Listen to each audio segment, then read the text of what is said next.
I'm Harmony Williams, and this is Life-Changing Trips. Sometimes it's hard to see the freedom and the beauty that lives behind the weight of everything we carry.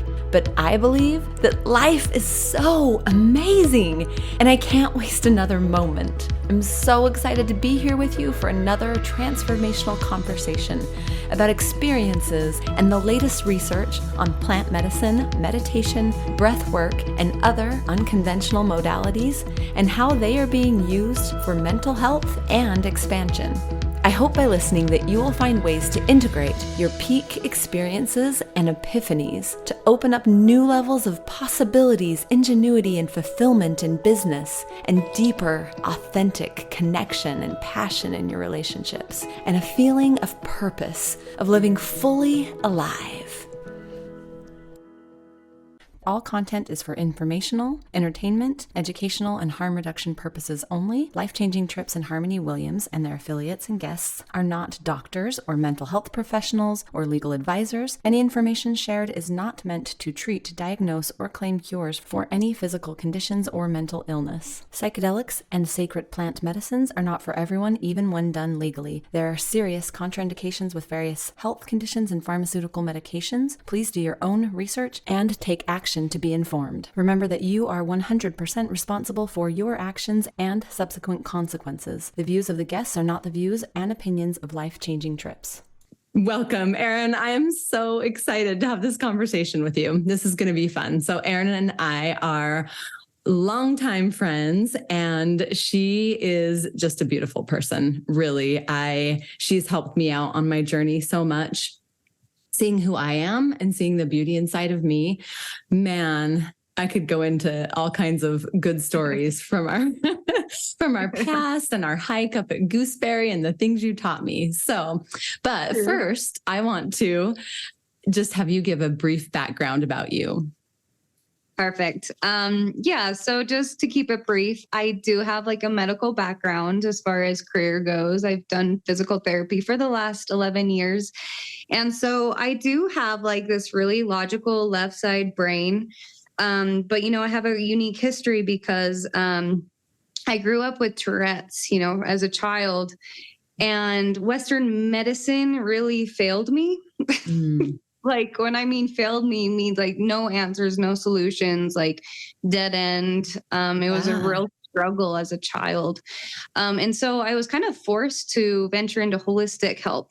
And that's where I really developed a love for alternative medicine. And it really opened me up to see what's possible outside of the really limited Western medical box. Yeah. And my greatest results came from a holistic approach from childhood. And so when I was introduced to shrooms, psychedelic type of therapy, it wasn't really introduced so much as like a therapy, but I had a friend that was like, you should try this. It's like so mind blowing. It's just a really cool experience. And I've heard of them like in high school, but it always had this like taboo, like, ooh, that's like dangerous drugs, like don't do it. So I had a skewed perspective of it to begin with. Mm-hmm. But as I got older and heard more about it, I was like, you know what? There's actually a lot of medical research that's going on with them. And I was open to trying something new after doing my own research. So that's kind of the upbringing that got me to the point of where I was opened up to trying it myself when I was in my mid-20s. So. Cool. I love it. Yeah. I worked for your company for GPP Fitness. That was super fun. Right. I know we have so many different things that we're both food nerds, fitness nerds, nature nerds. Our paths have crossed so many times. And then, I remember just physical therapy advice stuff too, while you were there. So I had even forgotten about that when we first got on the call, because there's been so much in between. I know. Life is such a journey. Life is truly a trip. I know. And I want to enjoy it, Okay. So as far as any of that, do you have any insights you want to share right now about the like you were saying, the biochemical reactions or anything that you found that was really just like, whoa, and in specific that maybe people could go check out or just hear a little nugget from you? Yeah, so that's a great question, because at the time that my friend introduced me to it, saying, hey, like I'll kind of initiate you into it, because it's scary to do something alone for the first time when you have zero um, experience with psychedelics. You're Yeah. like, what the hell am I getting into? Yeah. It was really nice to do it with someone I trust and am comfortable with. And we started with a small dose to kind of like get into it. And it was the most beautiful experience. So that was, happening there. But also what really, I feel like brought me to the point where I was excited about trying it for a more spiritual purpose. Because of course I had some friends who did it like recreationally and this and that. And I'm not really into the don't get me wrong. I love to party. Give me a party moment here and there. But my intention wasn't to try this for like a party thing or even a social thing. It was for a spiritual purpose to begin with. I had a roommate who, gosh, he's pretty much like a shaman. Like he has been studying ancient wisdom, and he's really involved with like Native American sacred rituals and culture. And he would throw me little nuggets. We started talking about psychedelics, and he's really like left side brain, intellectual, nerdy as well. Oh. And so when he started talking about, how it affects the neurons and the neural pathways and how it actually like facilitates parts of your brain more holistically to fire, there's parts in your brain that actually activate more when you're doing these psychedelics. And there's been quite a fair amount of research that actually shows that and goes into it, like with graphs and with actual, medical research journals and stuff like that. Yeah. So would nerd out talking about that. And right. I was just like, whoa, yeah, I was like totally mind blown when he was sharing this stuff with me. I was like, I had no idea. But something that activated the neurons and the neural pathways so much, like that's pretty incredible, right? Mm-hmm. And there's a lot of mystery with our brains anyways, and how we're, it has a capacity that we're only utilizing a portion of it. And so to hear that something like facilitates that more. And then I started diving in and like comparing, like, how does it compare with like drugs and this and that? And some of the physical effects and, hearing people's personal experiences, comparing that with some of like the medical stuff I've been hearing and how they have been using it for, antidepressant, suicide treatment, all sorts of things, really, like different cancers, different like Parkinson's, different tremor disorders, which I have a lot of history with on the therapy side with neuromuscular things like Parkinson's and all that. So the fact that this, it's kind of like cannabis, like the fact that this natural thing can have such a health effect on people really like hooked my curiosity, because I'm such a health nut.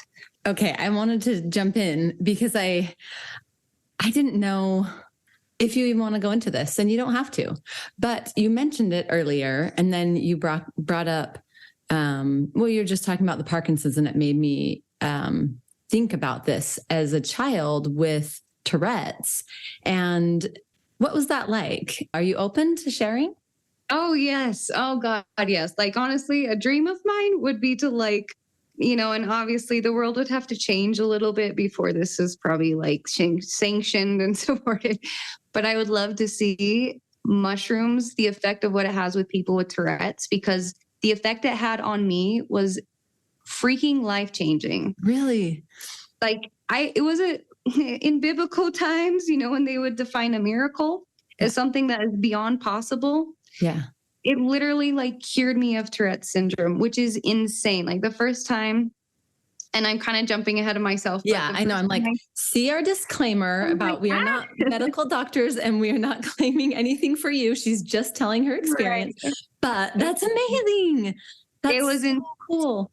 insane. And like, so as a child, I'll go back to your question. As a child, it was extremely hard because it became really intense in my puberty years. So from like fourth grade to about 11th grade. Those years are terrible anyway. Oh, hard enough as it is. Right? I was just out of control. I mean, I got to a point I was like yelling at the top of my lungs all the time, like screeching like a bird. And you know, and I would like have motor Tourette's where I was like, I couldn't control, like my neck was always going crazy. It still twitches a lot, but it used to be crazy. Silent reading in school was like an absolute hell. Terror.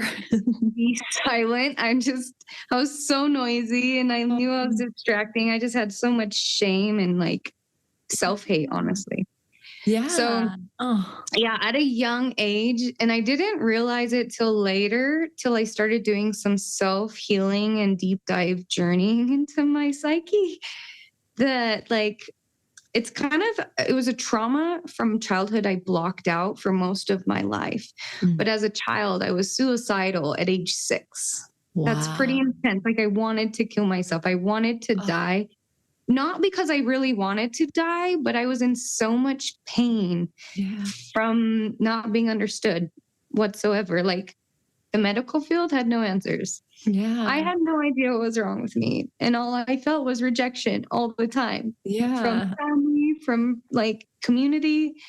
And it's not that people didn't love me and care for me, but they didn't understand what was going on. Well, they didn't understand what was going on and neither did I. So they were trying to like, I don't know. It was like, there was no answers. Yeah. Nowadays, people know what it is. But back then it was very not talked about. Yeah. So my whole body, as you're describing this, like I could just feel that. I don't even know what it is, but like I can feel that and feel something for you. Maybe it's the journeying I've done where I can like go and feel other people's spirit a little bit, but just like what that was like, not only, was I crying, but like my body tingling and crackling. I can't even describe it, but I can't imagine. And even the adults in your life, imagine being a mom and you've got all these things going on, like you love them and it can be hard or distracting and you want to help them, but there's no help. And I can just imagine like being in that place, how hard that would be. And then, just being a kid, how many kids struggle with these things. And I just had a gal on that it was just this, well, she still is LDS, but she came from a very strict framework. And they were helping a boy who they didn't know what was wrong with him. They just said, really, he's got like 6 months left to live. Just make him comfortable. And he was just shaking all day long, but he was seizing all day long. They didn't know it was seizures like every 10 seconds. And so her mentor helped him with cannabis and he's still alive 2.5 years later. And all the seizing stopped with cannabis. And she's like, okay, that changed my view a little bit. This plant that I've heard is so bad, it saved this kid's life. It changed his life. And how, I don't know if you have a child or if you are, someone that's gone through that, how life-changing something like that can be. When I watched also a video with the Parkinson's on YouTube where a guy, insane. They show him walking in. He can't talk. He's just full on shaking. And then they show him like 5 minutes after the cannabis kicks in and he's talking and it's like tear jerking this, like this a miracle. Video. Like how is this possible when like, the medical realm has no solutions like that? No way of creating such a holistic solution, And that's what I got to experience. And sometimes I watch those videos and I'm like, oh man, like, is that really what happened? Or are they modifying it or making it look like that? Was he faking it when he walked in? But my experience is mine. Like, I know what happened. I know how powerful it was. And And honestly, when I tried, so as a child, thank God my mom was just like determined to figure something out. So once I was diagnosed, which was third grade, so about 9 years old, with Tourette's, it helped a lot because it gave me like, oh, there is a reason why I'm like crazy. Like, there is a reason why I can't control my body. Like, I'm not just wacky. Yeah. So it at least calmed that down. But there was a lot of self-destructive self-hate that was already developed, but it gave me a path. And my mom took that path. Thank God for the mom I have and had, you know, she went to town to research holistic approaches. We tried like the Western medical approach. They put me on like muscle relaxers. I was like a zombie in school. Oh. And I was like, Mom, screw this. Like, I'm not doing this. I want my personality. Right. So, yeah. So she actually found a supplement line that really worked on balancing the neurotransmitters in your brain. And when it comes to, you know, we do know a fair amount about Tourette's, but there's a lot that's unknown. It's a lot of guesswork, and a lot of the research is like inconclusive and variable.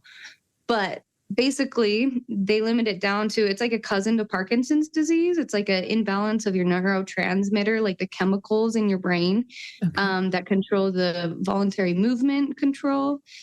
And like GABA and dopamine are two of the main neurotransmitters. So it would be interesting, like I know the research isn't there, but it'd be really interesting to see how these psychedelic mushrooms, like the effect it actually has on my biochemistry, like on neurotransmitters. Like, is it a perception? Is it actually changing the chemistry of those neurotransmitters? Is it blocking certain things? Like, lots of variables, right? But my brain is just like, oh man, I'd love to know the curiosity behind the biochemistry fascinates me, right?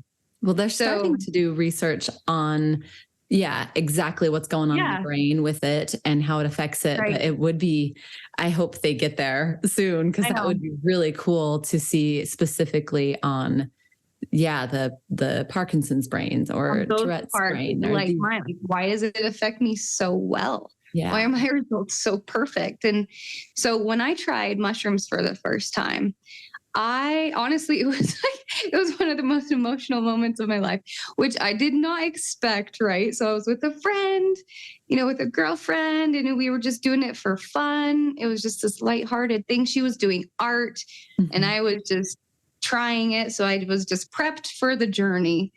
And little did I know, I was about to experience for the first time in my life that I can remember not having Tourette's. Like not having tics, like not having that inner buzzing, the involuntary compulsory need to move or twitch, or like there's like this inner, like I call it a squirrel. It's like an inner ADHD that's constantly flowing through my body. And when I took mushrooms for the first time, gone. It was so still. I just laid there. It made my body so calm that I didn't know how to move. I didn't want to move. I was like, oh my gosh, this is what it feels like to be normal. To like be normal. This is what people experience all the time. Yeah, a terrible way to say it. Sorry. No, it's like I totally thought the same thing though. I was like, this is what normalcy is. This is like what everyone feels. Like this is so calm. I just started bawling. You know, and my friend, are you okay? Like, yes. And then, you know, mushrooms make me teary and emotional anyways as a side effect. But I was having this massive experience of like, this is an effing miracle, people. Like, do you realize what this is? Like, this is something I've had my whole life, and all of a sudden it's gone. Like, I get to experience, like for someone who's crippled, I get to walk for 6 hours. Yeah. That's insane. Right? Oh my gosh. I just think that was massive. So incredible. Again, I got like brain tingles as you're talking, but I was thinking if they hadn't been blacklisted. I don't know how to say it, but because of fear, and we'd been able to do research on them the last 20 years, how much further we would be in knowing what they are and how they can help, and mapping all of this out. It's so incredible as I hear stories like this. And a lot of them I'm hearing are on YouTube, and it's totally different coming from firsthand from someone I know and trust, and you know what I mean, and love. Exactly. And it's so different, but still, I think people can tell how genuine you are. And, you know, it's something, even if they don't know you personally, that, I mean, my body can feel, that's for sure. Yeah, you're getting the tingles, the truth tingles is what I call them. Truth bumps. Seriously. I was going to say, for a lot of people, this isn't like, and everyone has a different effect. Like several people do it before bed, like microdose before bed, right? Yeah. And there is like kind of a calming part maybe of mushroom trip, but also some people say that it kind of gives them energy or fidgety or something too. Yeah. So it's interesting how differently it affects each person and where you're at, and probably each person on each journey, right? Where you're at that time and what you're going through, and how it's so unknown, or I don't know how to say it, so different every time. It is. I mean, I've done it so many times, but you know, once I explored that first experience, once I had that first experience, it blew my whole concept of reality like a rocket. I mean, it just blew my mind of what's possible. Mm-hmm. And then I really started journeying it, because I'm a deep diver. You know, I just like, when I find a piece of truth in something that's outside of my awareness, that now exists, that didn't before, I'm like, I have to know more. Mm-hmm. And so, you know, I've done so many different trips, and they're all so different from each other. And it's all extremely personal and personalized. And I think that's one of the most beautiful things about, you know, these little creatures. I call them my little friends. They're my little mushroom friends. But what's incredible is they're like, it's like having like the perfect therapist, in my opinion, where like it doesn't always give you what you're seeking. Don't get me wrong. Like, it's not always this like incredible experience or this really impactful thing, you know? Sometimes it is, but sometimes it's not. I've had some where I'm like, what the hell was that about? Like, that was just weird. Yeah. Like, I don't even know what to take from that. And then other times it's these really incredible moments. So, and it's really individualized. I think it teaches you in the way you need to learn, which is really cool. Like, it's beyond any like medicine that we have in the Western world, because it doesn't interact with you as a consciousness. Yeah. Right. It's, you know, medicine, like taking a pill, but this is a living consciousness that is interacting with your consciousness, and it has a very different effect because of that. It's really incredible. Yeah. When you say consciousness, like that sounds so woo, you know, I can hear people that are skeptical rolling their eyes. But when you think about this mycelium network that is communicating, and you can go research this, right? That is communicating from tree to tree. That's how they're communicating to each other, through this mycelium network, that this one needs carbon, or this one's in trouble, and this one needs help. And they're sending things through this. Like it's intelligent. There's intelligence there, you know, there's something going on. It's mind blowing. If you go down that rabbit hole. We could. I know it's a whole rabbit hole to go into, but it's a network. It's a community. Mm-hmm. It's incredible. So I hope people do actually look into more of the depths like that. You know, if anyone has watched Avatar, which I'm sure most people have, like when you see that part when they're at the Yewa tree and they're all connected into this force and they're all connected to each other, I'm like, mycelium, mushrooms. That's awareness. We're all that, you know. And whether people have gone into those belief systems or not, or looked into that spiritual side of it, that's up to a person, right? That's up to someone's journey. But the fact of the matter is, that there's a clear connectivity. There's a clear interaction with this thing that you're ingesting. It's just like putting food in your body. It has an effect on you. But this one is different, than some supplement of potassium you're taking in the morning or an antidepressant that you're popping in. Like, this interacts with you in a very unique way. And if you try it, you'll understand. Right. So, yeah. Yes, we could go down 10 rabbit holes, but would you be willing to bring us close to, and thank you for sharing and just being so vulnerable and open. I hope that helps some people, just hearing that may resonate with that. And there's so many, they're exploring this. I mean, they have the research out, and it's been out for depression, PTSD. Well, that's more with MDMA, and several things, people quitting smoking and getting off drugs. Right. The bad ones, like, these should not be classified in there. Anyway, that's a whole nother story. They are powerful. And so there are precautions, and you want to be careful. And that's why I have a disclaimer at the first of this, but,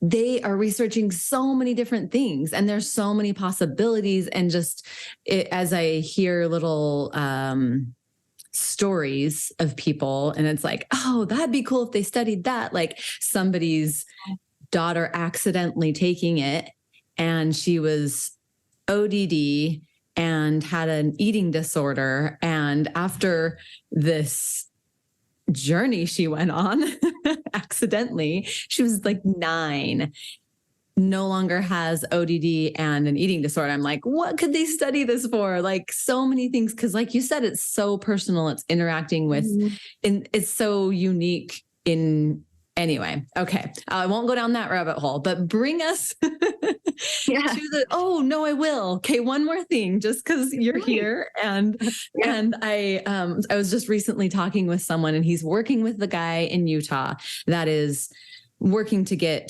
psilocybin legalized in Utah. So we've got Oregon and Colorado that are doing great things. And I've realized with the LGBTQ movement, I went to the gala, and they were saying the reason why Utah has more progressive laws than Nevada, or, like, our state is so much more conservative than some of these surrounding states. It's because people have taken the time and the effort to get in front of the lawmakers, tell their stories, do the paperwork, push these things through. And it takes so many hours, which equates to, if somebody's going to be doing, we have several people doing full-time jobs trying to get these laws through, that's money, right? No one's just going to donate their entire year of working for free. And so there's been really generous donors that have helped get that through. And then I see this, because I'm like, well, why does it take money to push a law through? Are you just paying people off? I don't understand. And that's why, because it takes time and effort and energy of people to do this. And same with, I'm totally tangenting, but same with getting psilocybin legalized, or these plants decriminalized in Utah. So we have people that are working on that. And if people want to support, there's Decrim Nature. That's a great place. I'll have to get more specific links for Utah. Yeah, do. And then, that's something I'd be interested in. And I think there's a lot of people like me that we just like, I should do that. I totally do that. It's just like, if it's right in front of me, boom, that makes it easy, Yeah. So I'll do a link. At least I know Decrim Nature, I went and signed up as a volunteer so that if they needed anything in Utah, and they are putting in a lot of work and effort and time to help do that, which is awesome. And then, so back to this guy who's working to legalize or decriminalize both in Utah, psilocybin. And they have been studying in the laboratories and the effects of, they're vaporizing psilocybin and the effect that has on its healing lung cells. This is what they're finding in the studies is this vaporized psilocybin thing they're doing. Isn't that so? There's so many great, options. especially with all the fear that's going around with the COVID stuff that targets lungs. Like, gee, let's utilize this. Let's get rid of all this fear going around. Right? Look at your cute Christmas tree. Yeah, I'm gonna try to move this so I'm not so wiggly. So you can just prop it up. Yeah. Anyway, I just keep thinking that's lovely. What, like 20 years lost of all this research that they could have been doing. But it's okay. We're here now, trying to do it the right way, trying not to, like, I don't want people to just run out there and do this irresponsibly and wreak havoc on themselves and cause problems for the world or whatever. I think definitely, I don't know. I can go on another tangent there. What? I would like to add to that a little bit, because I had a thought today just prepping for this conversation, and my mind wandered to intuition. And for me, it's such an interesting thing, and not everyone is attuned to themselves, but I'm highly attuned to myself. And it's been a learning process on how, but you're ready when you feel ready. If you don't feel ready, you're not ready. It's like you have to respect this thing that is like an inner compass in your gut.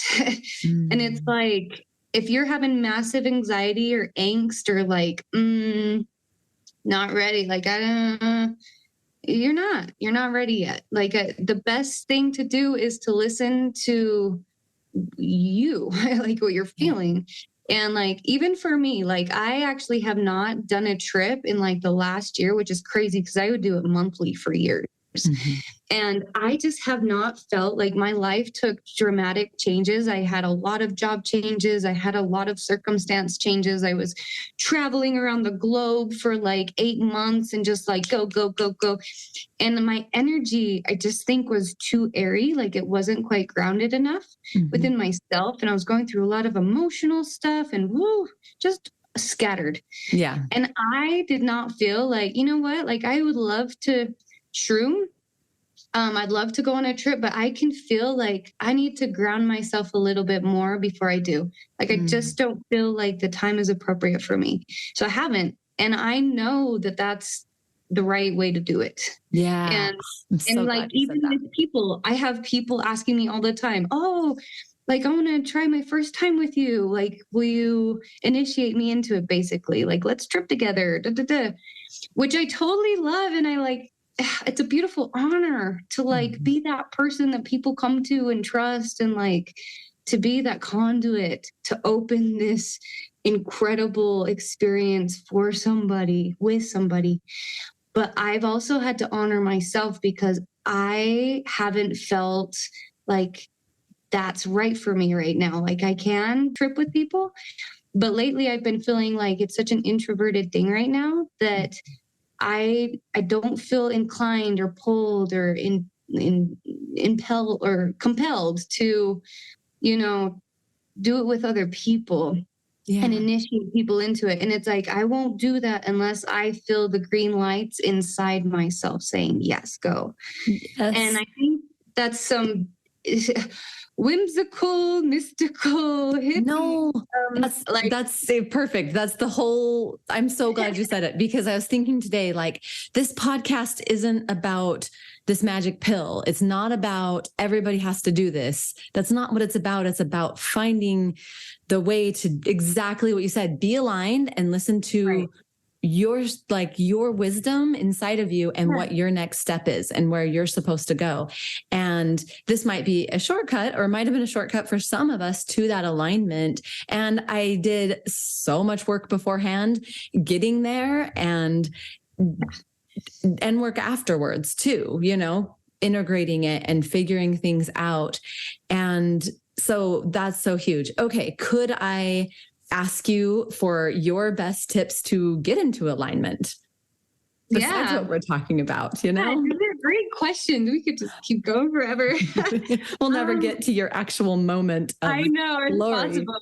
Have to be another episode, but that's a great question. We'll leave them hanging on a cliffhanger. They'll be like, but they never told us the story. Next time. That's a great question, because I feel like that is maybe one of the biggest questions that beginners, people who've never tried it before, have. Like, how do I get myself ready for this experience? And a lot of people like want to do it with a shaman or create this, really safe environment, which is great. Personally, what I feel is the best way to prepare for it is take time for yourself. First of all, like, reconnect with who you are, reconnect with yourself. So, and I'm really big on developing a love relationship with yourself. I tell people, like, I'm dating myself, oh, who are you dating? Me. I'm dating myself. I'm always dating myself. Yes. It took so much of my time. But really, it's a relationship you have to develop. And so what I recommend is, like, take a day or two to ground into yourself. So whether that's go be in nature, go do a hike, play some music, do some art, deep breathing, meditating, be with your kids and just observe their beauty. Like, do something that you love. And don't do something that people tell you should do. Like, do something you love and that's personal to you, that grounds you. Go take a bubble bath. Go read a book. Whatever makes you feel like loving to yourself. So Yes. do some of that and connect and ground, in my opinion. I also really like, and this came from the roommate who kind of introduced me to a lot of the more spiritual side of it before I did it, that I told you about. He always says, eat vegetables, like, kind of do an internal detox, like eat vegetables for the day before, or maybe even go into the trip doing a fast. That's pretty hardcore. I don't recommend that for everybody. What I usually recommend people is, like, try to keep your food vibrant and light, like avoid like boxed foods or manufactured foods, but eat whole foods, like from the ground, from the earth that you're about to also ingest, which are these little fungi, earth-based things. And so I recommend like a healthy salad for breakfast or something. You don't want to have too full of a stomach, because that can decrease the symptoms or the effects of the mushrooms. If you really want to see vibrant colors and have some really like more profound side effects, I recommend doing it on a more empty stomach. Yeah. So interesting. And it can make people kind of sick feeling to their stomach if they don't have food in there. It depends on the person. Yeah. But I usually recommend like eating some fruit for breakfast, or eating like a salad. But when I do trips, I'm pretty hardcore. Like, I go deep and I go full out, and I'm just like, let's go. So I go into it with a fast. Yeah. I do a little meditation. I do some grounding. I do like whatever makes my soul feel good. I'll do some like incense, or like even just like maybe some stretching, or just like connect into myself. It's not necessary, but I like to do it as kind of a ritual for my own self. Yes. And then I like to kind of like have a little prayer. I talk to my shrooms before I put them in me. She's holding her hands in a little cup in front of her and looking at her friends. That's right. I put them in a little cup, and how I like to eat them with peanut butter or chocolate. It helps with the nasty taste. But I actually like to pray, and I'm not like a religious person, but I like to give kind of a prayer. I like to connect to them and let them know what my intention is, what I'm wanting to get out of this experience. And usually I just invite a very general thing. Like, I'm wanting to, if I'm wanting to see areas that I'm blocked in, I'm wanting to open up like an awareness in me for my higher good. I'd like to discover something that I need to know right now in my life, or something that's keeping me from being where I want to be. Show me your strength, but be kind. I talk to them. I like give them my prayer, and then I trust them to do what they need to do for me. And it's crazy, but I'd say like more often than not, there is a connection there.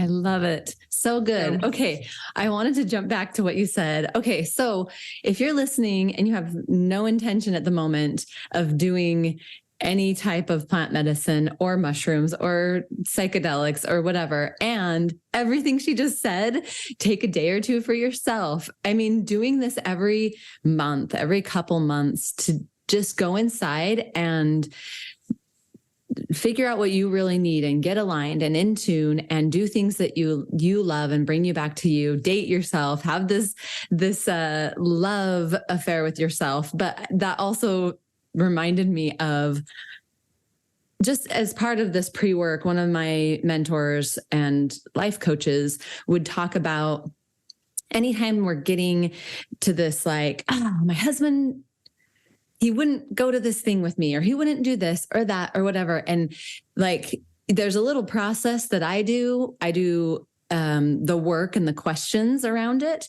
And that really helps me. And she was just offering, like, the simplest thing to do is when you look at that, he should come with me to this thing I want him to come to me with, or he should take time for me. I think that was kind of her thing. Like, he should take the time for me, and he's choosing something else instead. And she was just like, oh, she immediately turned around. I should take time for me. So what do I need to do so I can be aligned and fill my cup? Or just immediately, anytime she was wanting her partner to do something for her or be different for her, or asking them to change, she would look inside and see what she wasn't giving herself. Oh, I want him to talk to me. I'm not talking to me. I'm not having those deep conversations with myself and going inward. And, I want him to just spend some time relaxing with me, or I want, him to go on a vacation with me. Well, when's the time I took time to do those things for myself? So love everything you said, applicable to everyone in the world, anyone. I mean, I love that. That's actually a great practice. That is a really powerful tool. So I'm really glad that you brought that up. Oh man, I love this. This is what it's really about for me, is finding that spark within yourself and getting aligned and getting into that knowing where you just, the next thing in life flows, and you I have to show you this. Love yourself. This is one of my tattoos, right? What you just said was exactly what that represents. It's like, see that karmic cycle and like the law of mirroring. That's what this means. Like, as above, so below. Like, it's a huge principle. That's actually like a universal law. The cosmic mirror, and that's beautiful. Anything you're looking external, we should look for what is that internal for me. It was really powerful what you just shared. I hope people really hone in on that part. It is. I love that. I love you have beautiful tattoos. You have a great tattoo artist, but I love that you have those reminders for yourself, and they're so powerful. And the tree inside, that was so pretty. Okay. Well, I am happy to keep going on our self-development, self-love journey as much as you want to go on it. And I really would love for you to take us to where you were in that moment of time. We're going to talk about a specific journey that you went on today. So you want to bring us there, kind of what was going on in your life? Yes, here we go. So fly back in time with me. Let's see, this was about 3 years ago. So at the time, I had done several mushroom trips by then. So I was fairly practiced. And this upcoming trip that I was about preparing for, I was feeling a really strong pull. Okay. Which we talked about. You have to listen to what you feel. I was feeling a very strong pull in this direction, but I knew that I really needed to prepare myself. So I did actually prepare myself really well for this one. I did some fasting.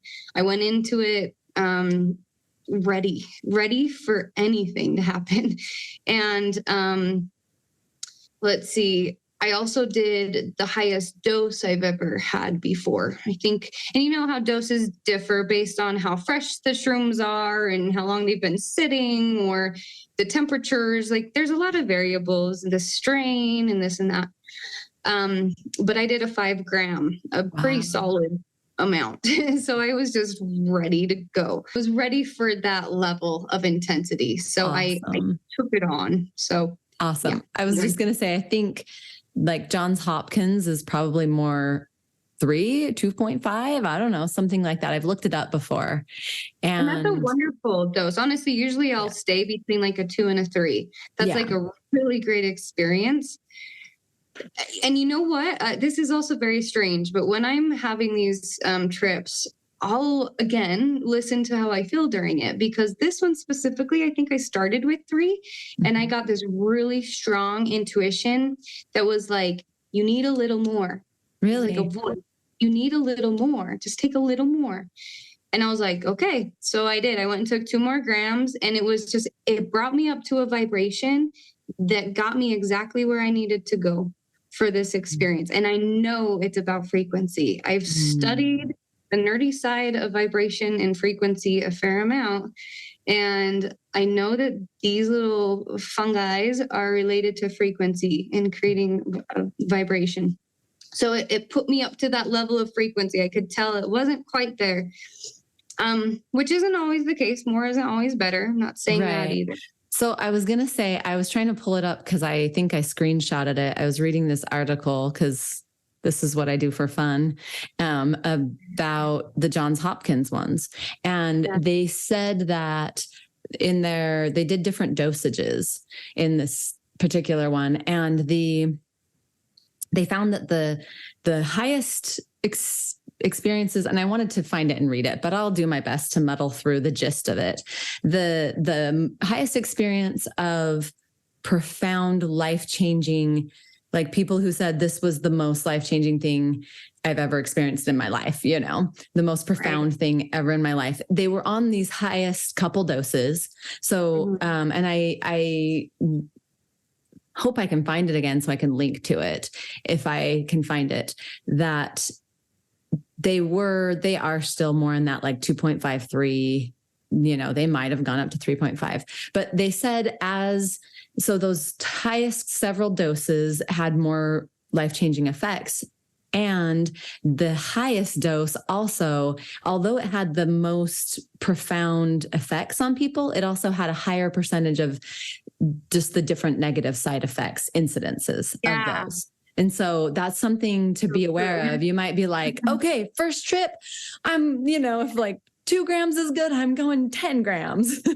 Yeah, exactly. And you know what? I've heard so many talk about like bad trips, and I have a theory around bad trips. Yes. In my opinion, it's people are just not emotionally ready to cope with what it brings up, because it surfaces whatever the hell needs to surface. And you don't always know. Sometimes it's like the most gunky, junky skeleton in your closet that put right in front of your face. Of course, that's going to be a bad trip if you're not ready to accept it and flow into it.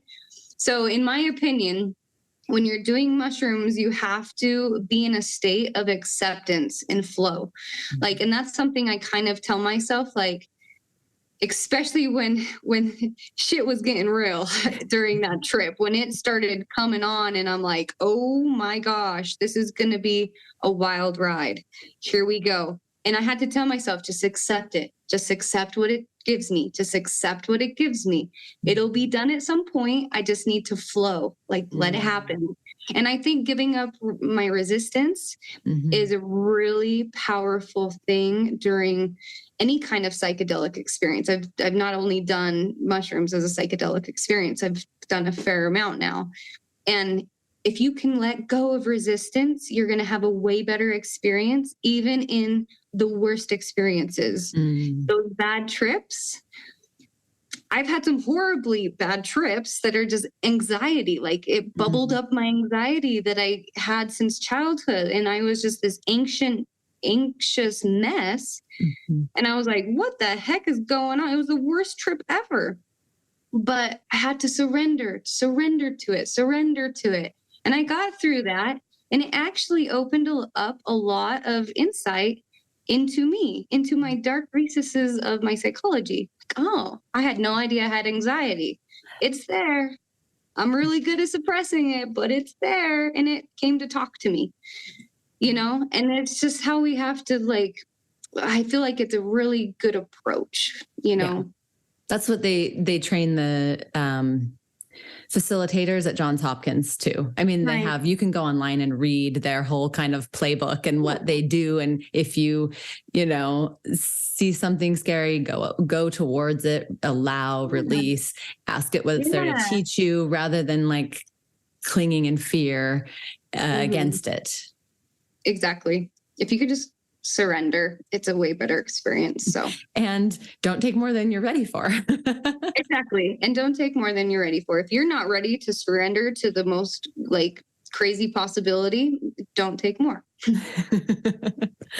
Okay. So bringing us back to that moment. Where I was. Yes. So in that moment of time, I was struggling really bad with a couple, like, I could call them addictions, because, sugar addiction is real. And people laugh at me when I'm like, I'm about to check myself into AA for food addiction. And they're like, that's so silly. I'm like, no, seriously, like it's affecting me in a negative way. I can't get away from it.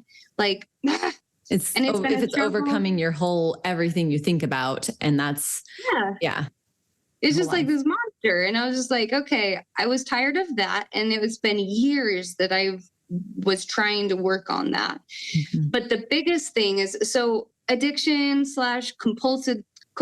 compulsory behavior patterns. That's really what I like to call addiction. It's just compulsion patterns. But where it's coming from is the tricky part, right? Is often it's coming from this dark spot, this blind spot that's outside of our awareness, that's nestled in our subconscious awareness. Mm-hmm. And so at this point of life, let's see, the 7 years prior to this, I did obsessive digging into my psyche. So I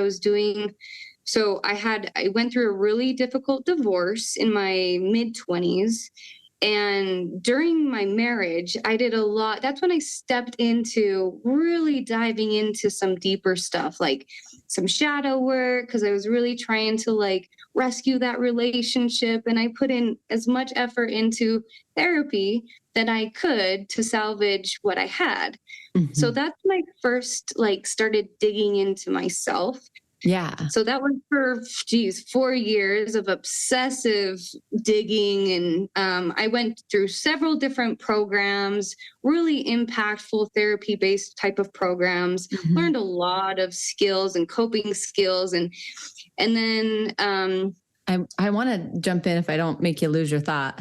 You got it? You got your thought? Yeah. I was just going to say, as you're talking about these food addictions and this work, I mean, I think both of us have been doing therapy or programs or life coaching, life coaches, or just this improvement. And I had been doing this for a long time, and I got certified with one program, Outlook. Yeah, that was one of them that was awesome and life-changing for people. Really great for the ones that it finally clicked for, that it clicked and it made it. And then I was also doing, as along the lines of the health, I was coaching for a 90-day mind-body program. And so we not only did we work out, but then where real changes for some people would come was that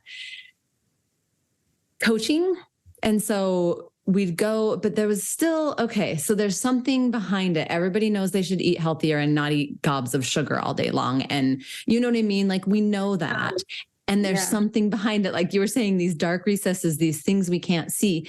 So this basically talk therapy, this coaching really did help. And I would see 1 or 2 people in this program of like 20 women, right, that were helping that transform or with an eating disorder or whatever. And a couple of them, like, it just really clicked and it just changed everything. And once their mindset clicked and they released that, and now I'm thinking, holy crap, like if we could have done this coaching and done some intake and figured out where they were, we did all of that, and then had a little tiny, even a micro dose to open them up to these places in their mind that they can't see, that they're just like blocking out. We're doing all this coaching and it's good stuff, and we're telling them all these great things, and they couldn't make that switch, that flip. And then after they opened up and could see themselves a little more, then continue with the coaching and the talking and the talk therapy and all these great things that we're talking about, finding yourself and becoming aligned. And when you're aligned, you don't think about the cookie or the, like, it's just when you're living aligned, you just flow and you eat the foods that sound good to your body. And here's some blueberries, great. And here's this salad, I'm so glad it was here. And I'm making mac and cheese for my kids. I used to beat myself up about eating mac and cheese, right? And it was like, yep, that's what's for dinner. And I'm not going to make myself a whole nother meal. So I'm eating the mac and cheese, and there's a cookie, and I can eat it or not, but I'm not going to feel guilty. And you just live differently, where I was like, okay, when I'm in the zone, I'm going to ask, like, what do I need to do to lose this last 10, 15 pounds, because I used to be like super healthy and fit. And now I'm just like normal, thin-ish mom, right? Normal person that I just, and I got to this, I was in this state and asked this question, and it was laughable, like so funny that I would ask. And it just came so clearly to me, like there was no reason that I needed or would want to spend another second wasting my life counting calories or thinking about how to get thinner or how much more I needed to work out for that cookie I ate last night, or how I need to look perfectly. Like, I just wanted to live this life and explore. And these compulsion thoughts. Yeah.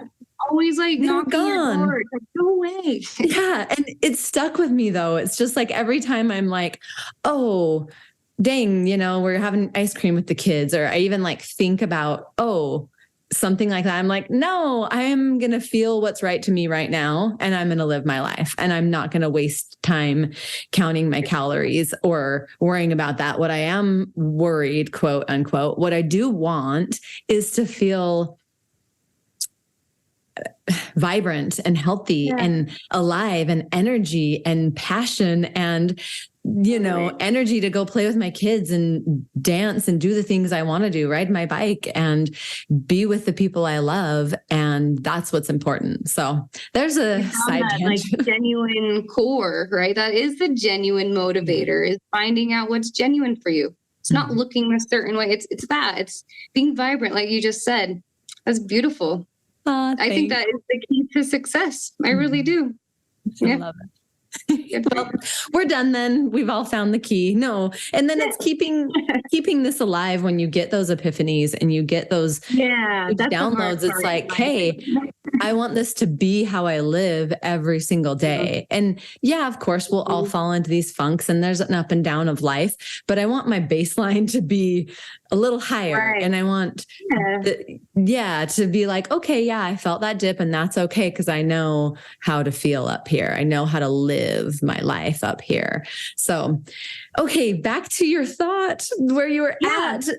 So actually you mentioned, what was it? Outreach or Outlook or? Anyway, so Outlook. The program that I was doing was called Landmark. I should mention it because it was an incredible program. And it really, so it actually put me in this same state as psychedelics did, without a lot of the psychedelic magic. But essentially it brought me to a space, like kind of a blank slate of sorts. And where you're living, for me, and you can say if it was for you, did it just help you be more yourself, like living authentic to yourself? Maybe that's how I felt, at least. For sure. And also very present. And so this, I call it therapy, but this method, Landmark method, really, honestly, I swear to God, it like saved my life during the hardest time of my life, for sure. Awesome. I don't think I'd be here if it wasn't for that. But that was before I found psychedelics. And like you said before, like psychedelics is kind of this shortcut. It's like this trap door to this massive experience that you can get to without psychedelics. Like I have tripped consciously with no substance whatsoever, just from my state of awareness. Like you can get there with breathing. There's so many different methods. This is just a really easy shortcut. So anyway, so at this time, and then, a couple years prior to this, after I dated a guy for a year, we broke up. And at the end of that relationship, that was my last serious relationship, it really dawned on me, it kind of freaked me out. Like, oh my God, I was so willing to change a lot of aspects about myself to win the love of this person that didn't want me in the way that I wanted him to want me.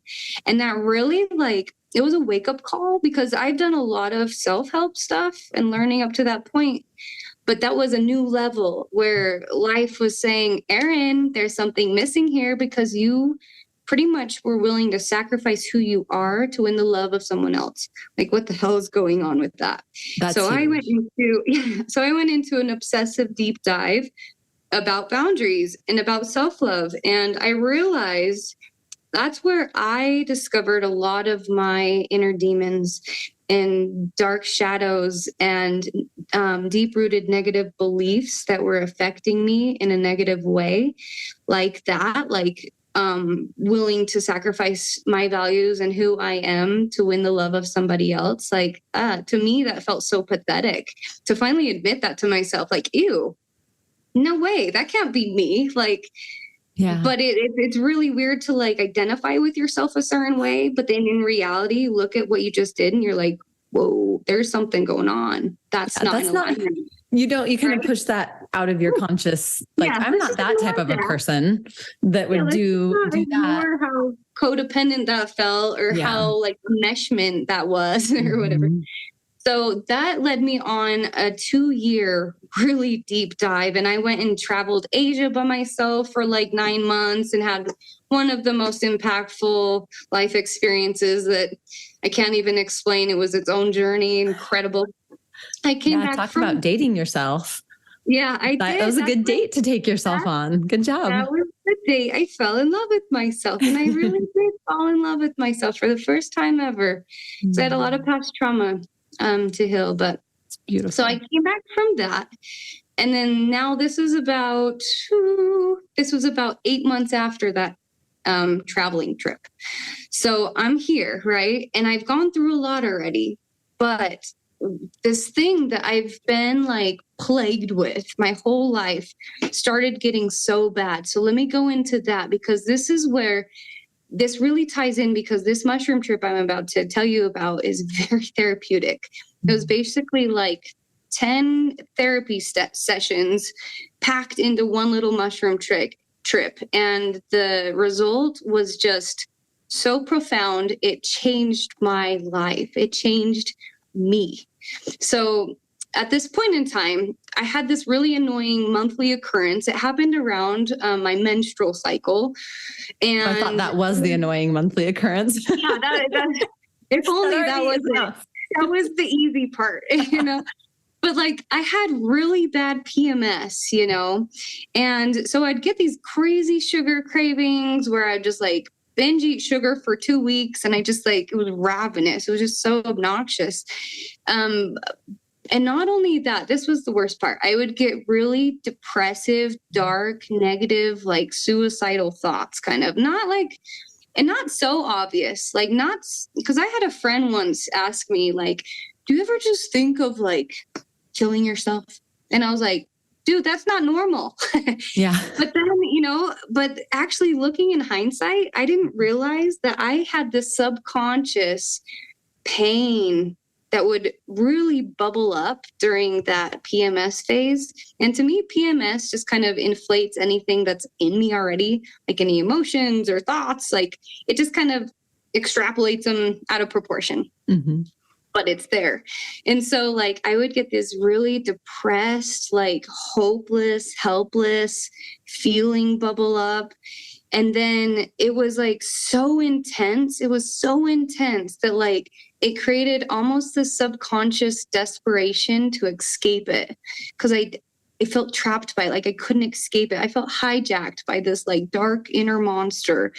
And honestly, and I'm not saying psychology, I don't know all this stuff, but like to me, with my own personal experience, but the feeling of suicide is when you hit like a point where you're so desperate for change and you feel like you're like pigeonholed in a place where you can't escape from, that's like your last resort, you know? And so it's not like I really wanted to kill myself, but I would have these dark feelings. And I remember like being in the shower and just feeling so depressed and sad. And I remember just like sitting on the floor, and it was like an hour-long shower. And I was just like, I couldn't knock this feeling of like, I don't want to be here. Like this pain is more than I can bear. Like I feel trapped within my own emotions. And where are they coming from? I have no reason to feel like this. Like it's like so frustrating. Right. So, like your outer life wasn't that bad is what you're saying. Yeah, it like didn't make sense. I was just like, why the hell am I feeling this really intense emotion every month? Like where I felt hijacked for no reason. So I'm an action taker. When there's a problem, I want to fix it. So I started deep diving into my hormones. I'm like, oh, maybe it's a hormonal thing. Like maybe I'm out of balance. So I finally found this hormone therapist who was incredible, having the most incredible results. And I called her with a consultation. I was about to spend $6,000 on hormone rehab, basically, to get myself in balance because I'm tired of these feelings. More than anything, I wanted to heal that. And so it's ironic because this mushroom trip happened like 5 days after that consult. And I was like, $6,000, like that's really a lot of money. Like I can't really afford that right now, but maybe I should invest that because it's like my health and my well-being. So I was really, what is that worth to feel like crap half of the month and like you don't want to live?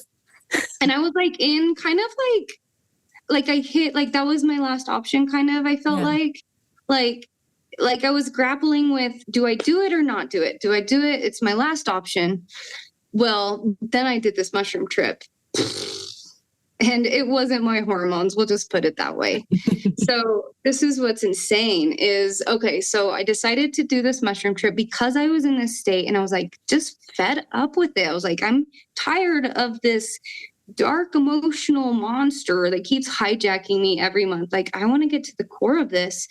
And I was like, you know what? I'm going to try mushrooms. I'm going to see if it will guide me into at least a direction or some insight. So I did my normal ritual, which I told you about. And I asked it pretty much that, like, just guide me where I'm blocked. I'm seeking some insight. And, so I started this trip, right? And as I took those first 3 grams, you know, I felt it. I started feeling it, but I told you, I had this intuitive voice say, you need a little more to get to where you want to go. And I was like, okay. So I took more. And then, girl, it hit me like a tsunami. And I have never felt that. It was almost like, I wasn't scared, but I was like, oh boy, I better buckle up. And I was just like, oh, it's coming. And it was weird because like I started feeling the sensations, but intuitively I could feel like, oh, here's a wave of energy that is about to crash on me and it is going to engulf me is what it felt like. So what I did was I took a blanket, and I always create a safe environment for myself. I like to be cozy and warm. I'm not way active when I trip.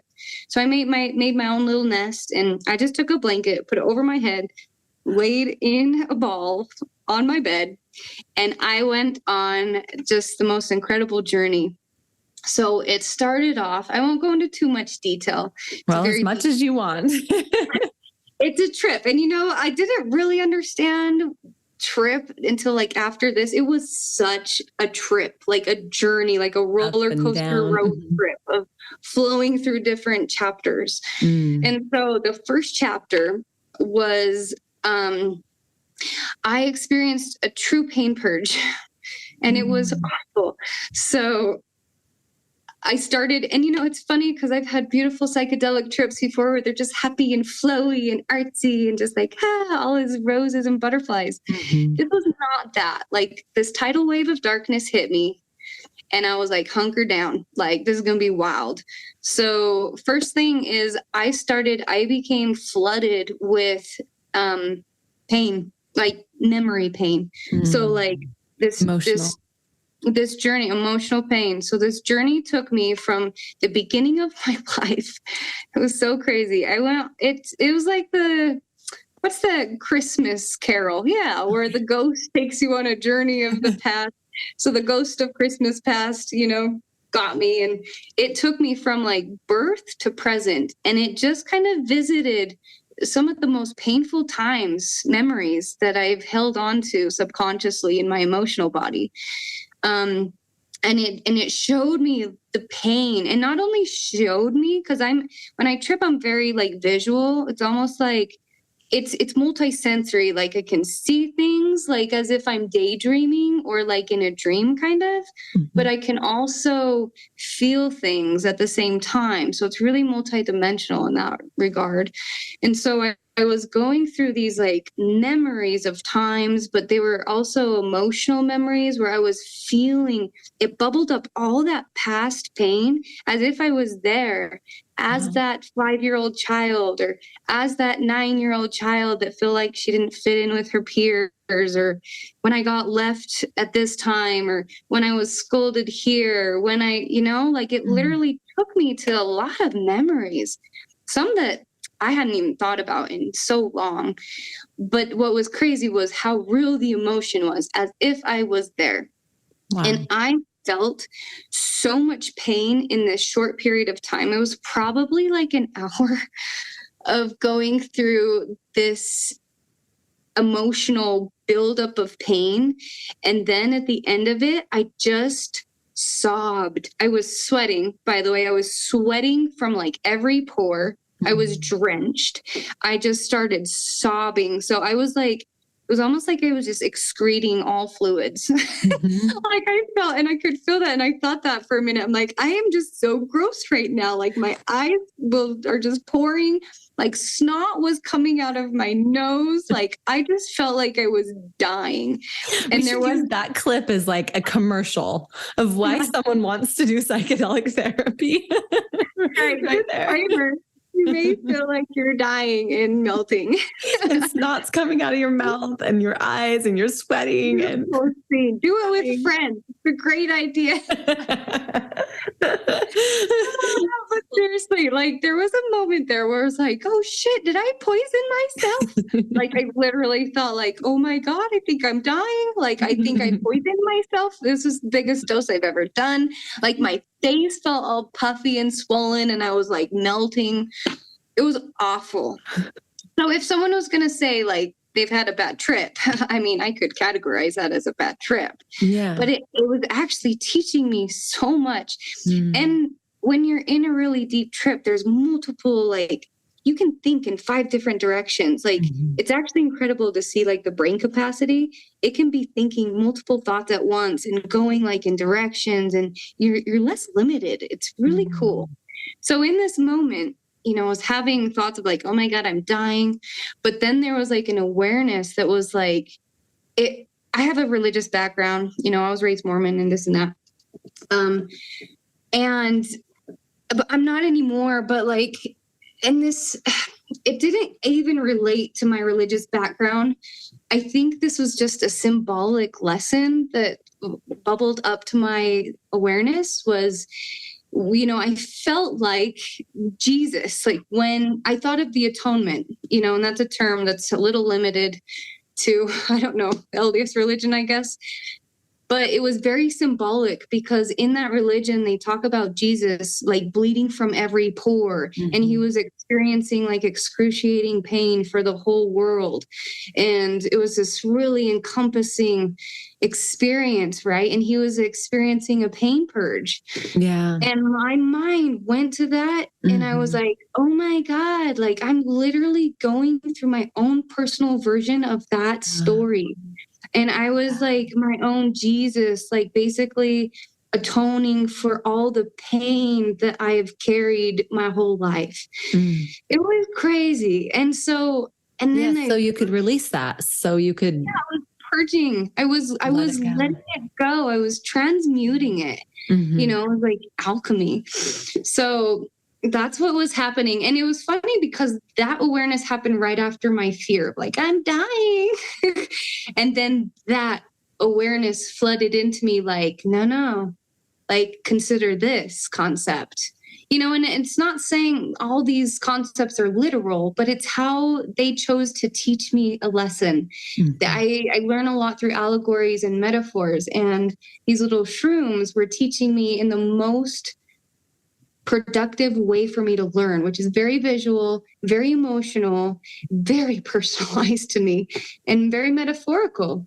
And so it was showing me, look at all this pain that you've created in your life. Like you've been carrying.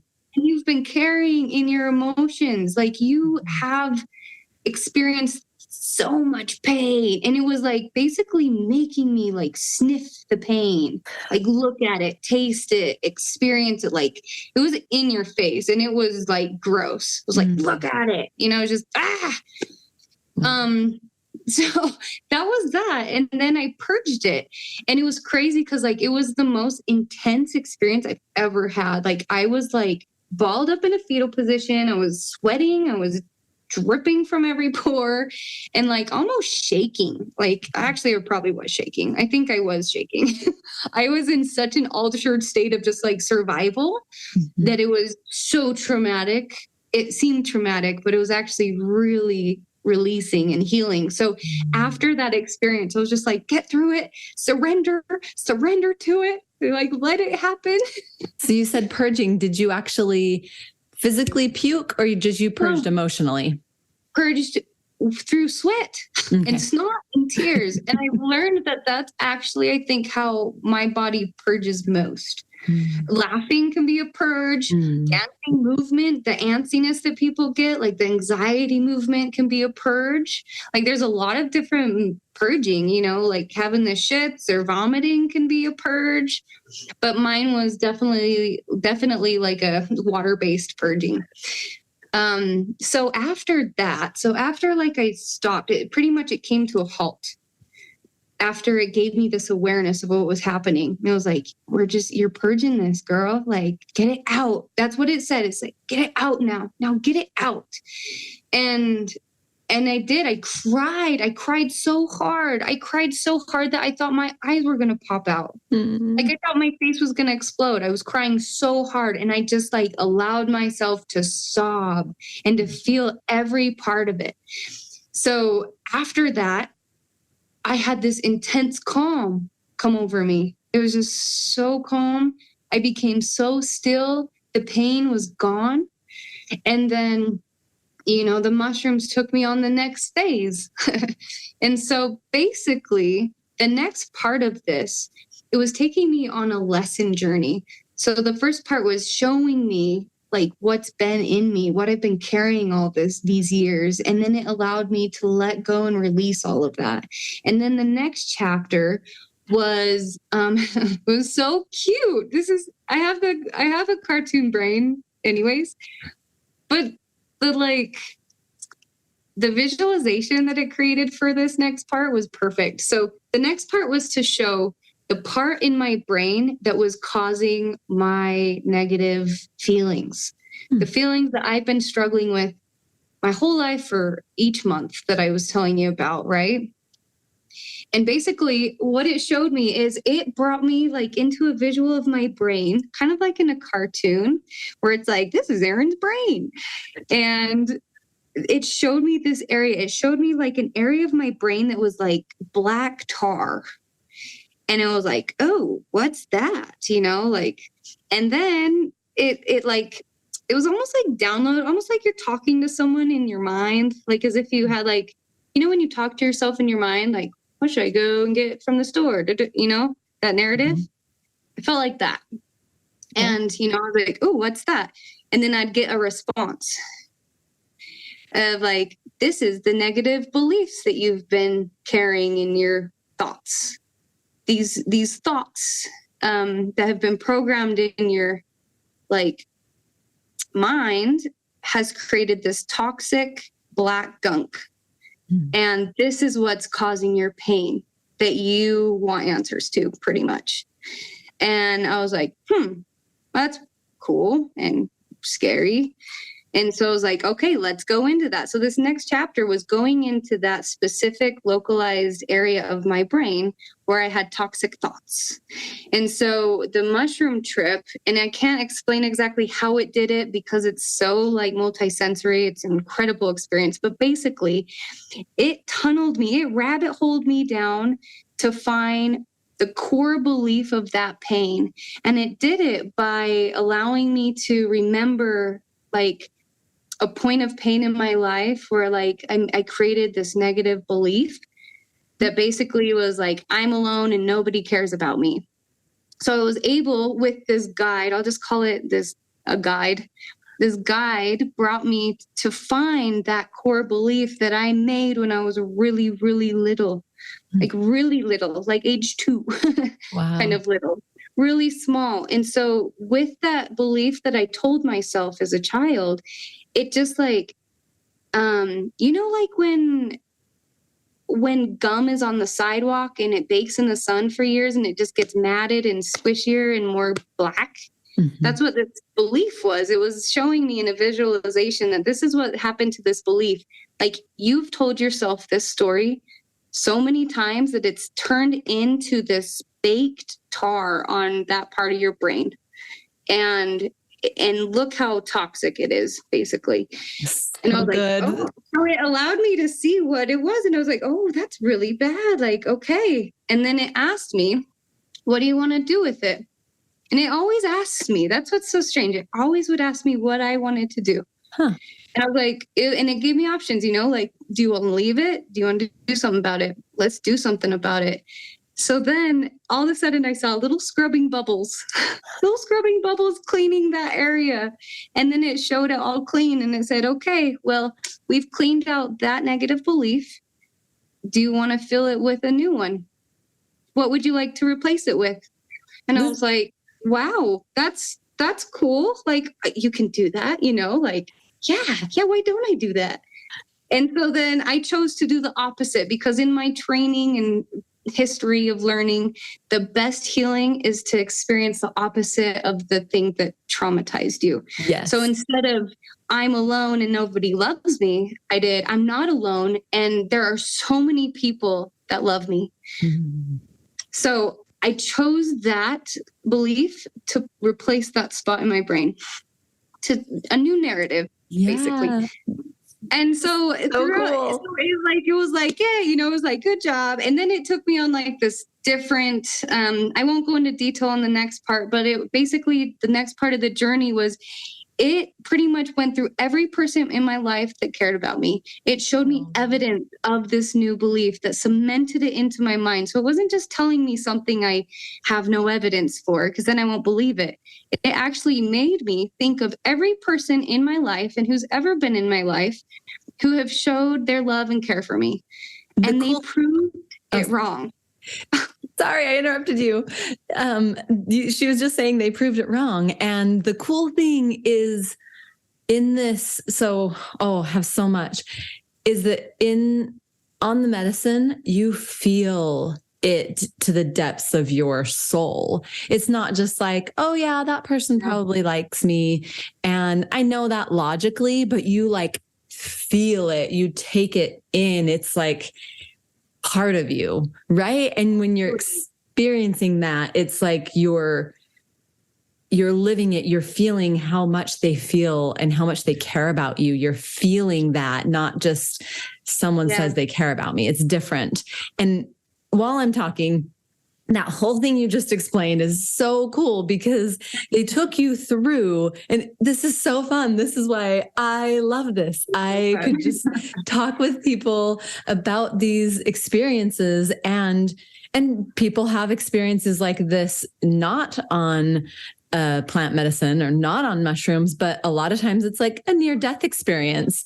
And it's funny. Now this is another side tangent, but people are like, well, why wouldn't I think I'd become addicted to it? And I would just want to be in that state all the time. And you're like, no, you don't want to be in that really. state all the time. I mean, it's great and it's amazing and it's life-changing, but no, you don't become addicted. My stomach hurt. It's like you don't, it's like saying, oh, I had this cool near-death experience and it changed my life. I want to do that again. Let me die and almost go to heaven and realize these cool things and see myself from a higher consciousness and from a God point of view and dig into all these things and understand it from a higher level and come back and want to live my life to my full purpose and passion. And then be like, well, why wouldn't I want to do that every single day or every week? It's just like, so true. They don't get it. You said that because I think hearing about it without ever doing it, it is hard to understand.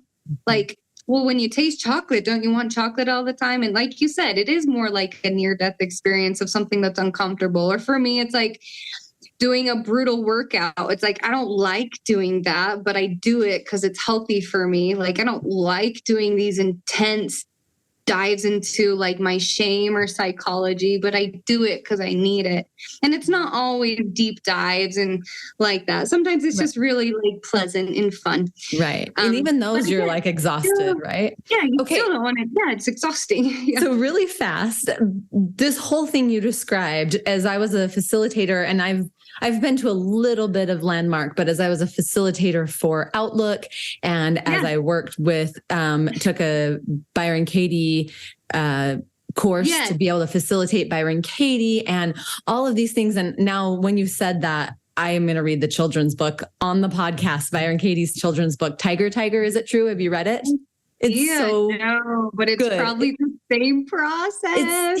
It's this process, and they make it so simple that a kid can understand it, right? It's so simple. But as we went through at Outlook, we dug in a little deeper, right? We explained how, well, if you have these beliefs that you got from wherever, I'm not lovable, I'm not pretty, no, people are going to leave me. You start creating that outcome by the way you're living, right? You're creating someone's going to leave me because you're like, I'm not lovable, they're going to leave me. And then you start acting out in a way that makes them be like, it goes back to this that we were talking about. Like this cycle of sorts is near. And so we describe that and go through this learning where they can see and examples. Okay, so I think I'm not lovable or I'm not beautiful and I'm getting ready for my anniversary date with my husband or something. And then I'm so excited. I got all dressed up. Think I look great. And he walks in and he's like, oh yeah, sorry, I was late. I was just busy at work. And he walks in and it doesn't say anything. Like, you look beautiful. Wow. Look at you. Nothing. Right. That doesn't, like your brain takes that information. You don't think about, oh, he was stressed out at work or whatever context was. You just think he didn't even say anything. I'm not beautiful. Story out of it. Not lovable. Yeah. You have these stories going on and you interpret the things that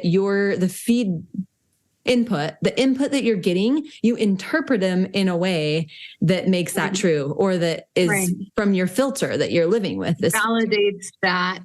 Yeah. And so in that program, and Byron Katie's is a lot simpler. So I really it deals with the pain that's coming up right now for you and that one judgment.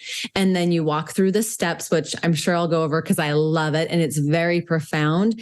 And sometimes it does take something to like get it deep. Like sometimes you can get it logically and you're like, hey, I know this logically, but you can't like feel it deep or incorporate it yet. But okay. So the process with Outlook, I am going in a million different ways. We would do that same thing you just walked us through. It's so cool. Like we'd go into this, find we'd write down all these different things, but we'd find that core belief. We'd get down to it. And then you'd go through like, where did you first think this or learn this or hear this, because you get things by repetition or an emotional experience or a authority figure telling it to you, or all three of them, an authority figure telling it to you over and over again. And it was very emotional, right? And then that's trauma, right? I just made that up right now, but the trauma part, at least. On point, girl. But they're really, what we talked about it's just a really strong experience that created a belief in you. And so then when we went back and we found where that came from. And so interesting you say that, because my good friend, Jamie Etley, he would use every single,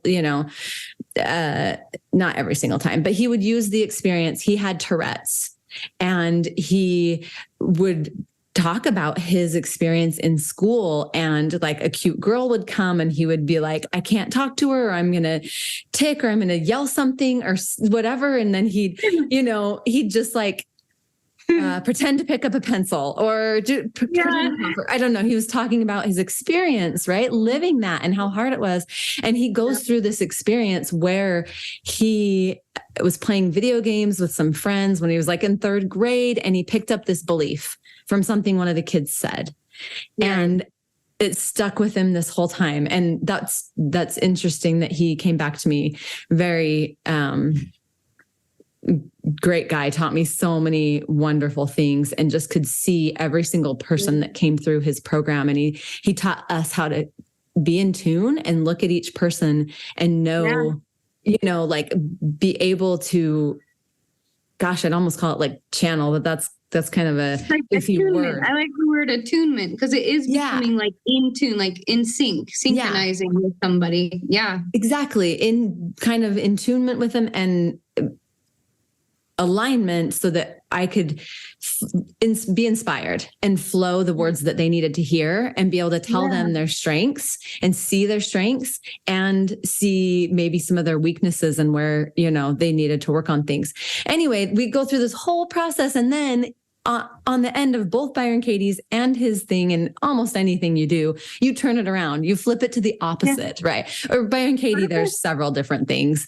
I'll just have to go over that later, but one of them is the opposite. That's kind of the easiest one too. Like I was saying, even with my friend, like, he should love me more. Well, I should love me more. He should pay more attention to me. He should talk with me. I should talk with me. So anyway, that opposite thing, but that's so cool that that's where it took you on this journey, that you like feel it deep to the depths of your soul, and it's gone.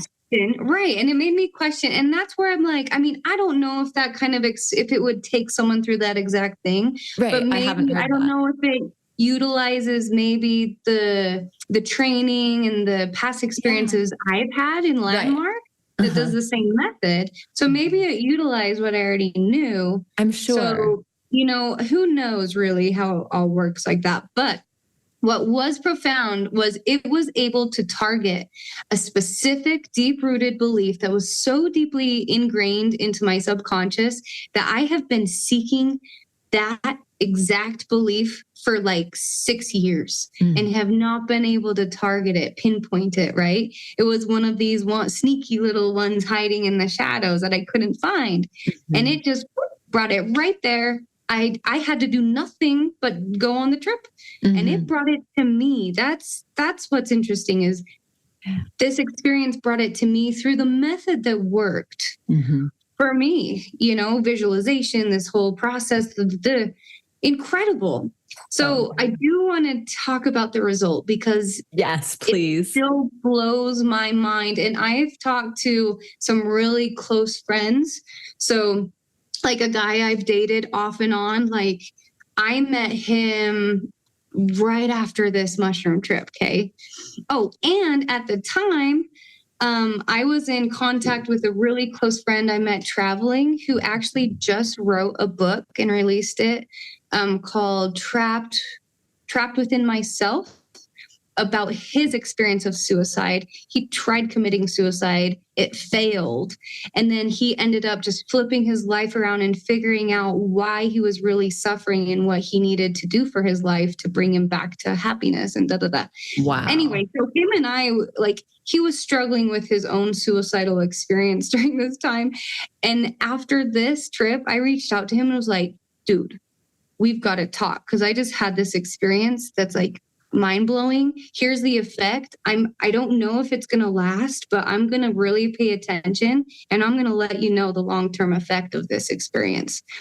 So that's a side note.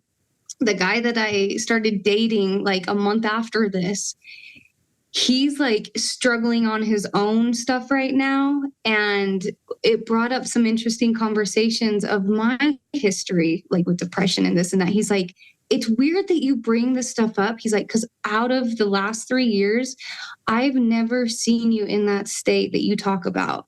Like you talk about this dark state that you used to go into monthly. He's like, I don't see you do that. I don't believe you.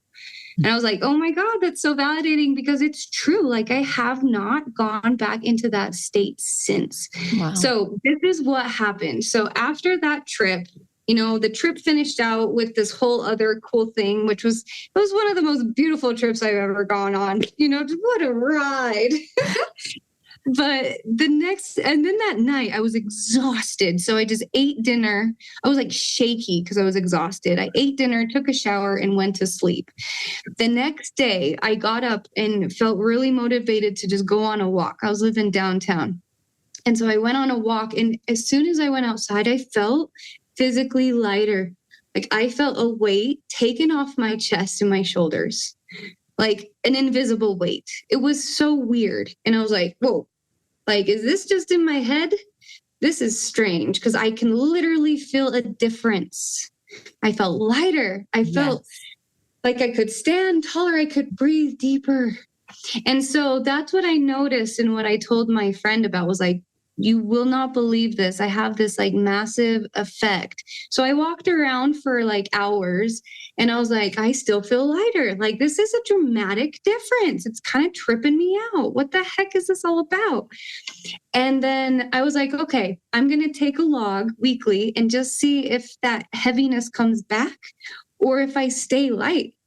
And then I also made a log. Is my depression going to come back? Or these like really negative kind of like suicidal feelings come back? Yeah. Or, like I wanted to track it long term because Good for you. I'm so glad you did. I'm really like, objective in my own way. It's a small way of measuring, but still. And so I did. And months later, I still felt lighter. The feelings have never come back. I'm not kidding. It's been 3 years and I have not felt that level of despair. That is the best word I can capsulize that feeling. It was despair, dark, deep, demonic. It felt like demonic because it was just like this monster that would hijack me. And it was despair, which is one of the most low vibration of energy out there, like frequency. So that's why it felt so horrible. And I have not felt despair once, not once since. I've had sorrow, I've had hurt, I've had pain, I've had emotional this and that. But that deep level of despair to the point where I don't want to exist anymore on this planet, I've never felt it since. That's insane. That's so like even crazy to admit. And like, I'm still in shock by it. That's the big impact it had on me. And I hardly had to do anything for it. I just had to like go through it and change a belief and freedom. Like what the hell? It wasn't hormones. It was a deep-rooted negative belief causing so much suffering. So that's the message I want to put out there to people. Like, guys, there are different methods of healing way beyond what Western medicine will tell us. And I'm not saying there's not a great spot for that. There is. But there's also a lot that we don't know about and that we're learning about. And there's nothing wrong with trying something new, So, exactly. It's like, don't be afraid, trust yourself. Yeah. Yeah. And in another 10 years, I have no doubt that everybody will have heard of this and the research on it and will understand it a lot more. And there won't be this fear surrounding it and the stigma surrounding it. Right. And we'll just understand it more. It's not that people like that there aren't any risks or that there's not hard times around it, but we'll get what it is a little bit more, as much more than the media and whatever society knows, most of society knows about it. I mean, it's crazy how much, as I talk with people, I'm like, who doesn't know? Wait, who am I? I mean, there are still people, obviously. I know, and it's crazy that there's so much fear around it. Like there's such a narrative, a negative stigma around it. It's been put there, Yeah, but it's changing, and it's really neat to see. And hopefully this time around, this shot, we can keep it, and we can try and do things to help keep people safe, and they'll be aware of what they're going into, and people will do it with intention. And as we decriminalize and as we legalize, it's not just going to be this party thing for the teenagers. It's going to make huge changes in our society, in the healing that we have and in the expansion that we have and the love that we have. I mean, that was the big thing. I was just like, I just want everyone to feel this love that I have. It's so beyond, it's beyond words, right? You turn into the expansion of the universe. Because your love can just radiate like sunbeams. It's so powerful. It's so cool. I never understood that. I mean, not understood it. I was like, people would say, oh, we're all one and everything is, and I was just like, okay, I guess if you look at it that way, or you know what I mean? But I didn't didn't quite get it to the depth of that when you just feel it. Man, I need a better vocabulary. But who does have a good vocabulary is Michael Pollan. I think that's how you say his last name. He has he describes it taking psychedelics for the first time at like 65 or something. And he's a journalist and he describes it so well. And that's why I'm bringing people like you on. I love the way you were describing just this dark gunk gum that's been stepped on and dried out and stuck there, and the way you described all of it, just so beautiful, and they're so profound. I really appreciate you coming on. Is there anything I usually want to help promote people for the gift they've given us and the world by sharing their experience. And I think you might just be here just because you want to help people. I just want to be here. I totally just want to share this opportunity for people to go outside of their fear. Yeah. Why it hasn't been available or even researched is fear. And that's what we get stuck in a lot is on that fear end of the spectrum instead of the love and the trusting and openness end of the spectrum. Yep. Harm, I love what you've created here too, a platform to discuss these kind of things. So thank you for your courage and your efforts and your true devotion and passion. You are that vibrant person. I know you well, and you are exactly this. So thank you for everything you're doing. Oh, awesome. Thanks. You are so sweet. I hope that we'll be able to have more chats, but I really appreciate your time here. So thank you. Thanks so much for subscribing and leaving a review. Come join our amazing free community, Life Changing Trips. There's a link in the description.